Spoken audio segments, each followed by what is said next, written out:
เนี่ยพอทาแล้วอ่ะจะช่วยในเรื่องของการผลัดเซลล์ผิวคือพี่ถึงบอกว่ามันยากกับการที่เราใช้ครีมที่ทำให้หน้าเรามีความชุ่มชื้นแต่ว่าไม่เหนียวเนอะหนามันหายากมากพอทำศัลยกรรมมาแล้วก็ยังคงต้องบำรุงอยู่ใช่ไหมฮะใช่อาจจะมีบางคนที่เขาเข้าใจผิดหรือว่า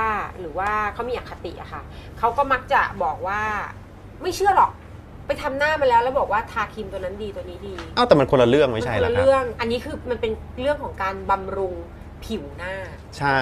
คือไปทำหน้ามาเนี่ยหรือว่าไปทำศัลยกรรมมาเนี่ยมันเป็นการทำโครงการทำข้างในการดึงการอะไรอย่างเงี้ยแต่ว่าการใช้ครีมมันเป็นการบำรุงผิวมันไม่เหมือนกันซึ่งการทาครีมไม่ได้ทำให้หน้าตึงขึ้นแบบไปดึงมาเหมือนไปดึงถูกต้องใช่คือที่เราต้องใช้ครีมเพราะว่าเราจำเป็นที่จะต้องบำรุงผิวของเราบำรุงพูดง่ายๆบำรุงเซลล์ผิวอะไม่อย่างนั้นมันไม่ได้อยู่ตลอดไปอ่ะนี่นึกออกไหมทำเสร็จแล้วอ่ะมันก็ต้องมีกลับไปเป็นแบบนี้